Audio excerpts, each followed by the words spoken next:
ግን እኮ አንቺም እሷ እንድትወጣ ተባብረሽኛል። ልጅሽ እንደምትወሰድ ግን አላውቅም። ስለዚህ ልጄን ለማዳን ብዬ ሌላ ሰው ልገብር? እንግዲህ የቱ ላንቺ ይበልጥ አስተላልፈናችሁ ታውቂያለሽ። ያልሽ ከኔ መኖር በላይ ልጄን አዝበን ያስፈለጊ ግን ሞኝ እንዳለ ካልገደላችሁ በስተቀር ልጄ አንድ ነገር ትሉንና እንደማጥፋት ያለ እኔ ማናችሁ እንዳምናችሁ አልቻልኩም። ቆይ እናንተ ሲገዛኝ ቅጥሮች አለመሆናችሁ በምን አውቃለሁ? አለም እባክሽ ተረጋግተሽ አዳምጪ። እኔና ልጅሽ እኮ አውርተን ነበር። ሁሉንም ነገር አመቻችተን እንድትገናኙ በላይ እየፈለግን ትንሽ ጊዜ ታገሽ። በልጅ ማለልኝ እስቲ ልጄን ይንሳኝ። አንቺን ለመርዳት እየሞከረ ነው። አንተ አውሬ! ልጄን ስጠኝ! ልጄን ስጠኝ! ልጄን ስጠኝ!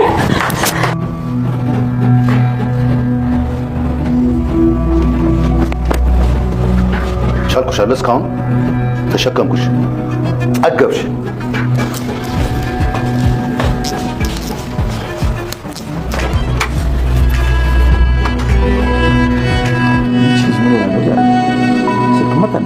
ካልሆነ ይችላል። ቅድም ቤት ነበረች። ምናልባት ዕቃ ልትገዛ ወጣ ብላ ሊሆን ይችላል።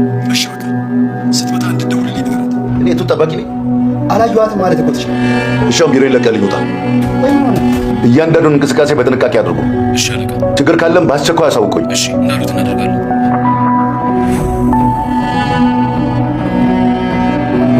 ምን ትሰራላችሁ እናንተ ሴሰኞች፣ አመንዝሮች? እንዴ ቆይ አንተ ራሱ እዚህ ምን ትሰራለህ? ገብተህ አትተኛም እንዴ? ሬስተኛ ምን አባሽ ታደርጊ ነው ከልጄ ጋር?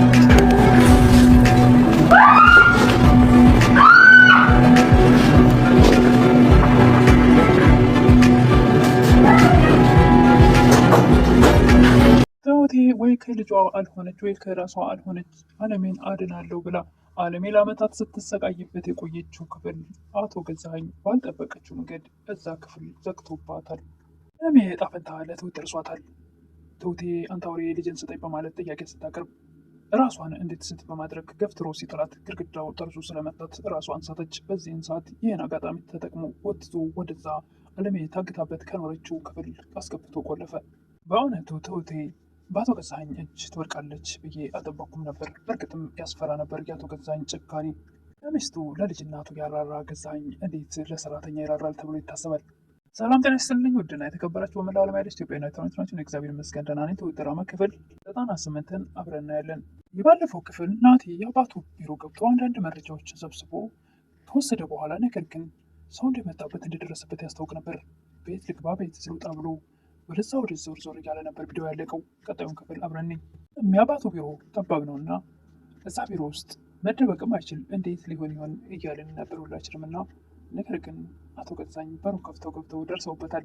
እንኳ የሚፈልጋቸውን ነገሮች ከሸሽ በኋላ ቢሆንም የመጡት በእርግጥም ተጠራጥረውት ነበር። ብዙም ቢሆን የወሰደውን ባያውቁም ነገር ግን ምን ልትሰራ ቢሮ የመጣ እያሉ ጥያቄ አቅርቦ ነበር። አባት ከተመጣ ሄዶ ነበር አቶ ገዛኸኝ። ናቲም በሰዓቱ ትንሽ ተንተባትቦ ነበር። ነገር ግን ደግሞ ምንስ ትሰራለህ በሚሉት ሰዓት ወዲያውኑ የመጣለት ቅጽበት የእናቴን ሰርተፍኬት ፈልጌ ነው ነበር። የምን ሰርተፍኬት ነው? እናቴ በሕይወት እያለች ትልልቅ ስራዎች እየሰራችበትን እሱን ለምን ኔና ጠይቀኝ የሚለው ነበር አቶ ገዛኸኝ። ስለ እናቴ እኮ ምንም ነገር ብጠይቅ ደስተኛ አይደለህም።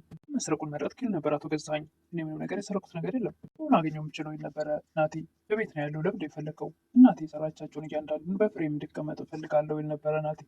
እና ይሄ ቢሮ እስከ ማዘረፍ የሚያስደርስ ነገር አይደለም ይል ነበር አቶ ገዛኸኝ። እኔ ምንም ቢሮ የዘረፍኩት ነገር የለም፣ ካስቀየምኩ ይቅርታ አባዬ ብሎ ነገሮችን በሰላም እንዲፈቱ አድርጎ ከቢሮ ይወጣል። ናቲም ሮጦ ወደ አሁኑ ትሁት ወደ ያለችበት ነበር የሄደው። ትሁቴ ዛሬ በጣም ደስ ብሎኛል ይል ነበር። እስቲ ገምች ምን ይመስልሻል ነበረ። ይህን ሽማግሌ እያንዳንዱ መረጃ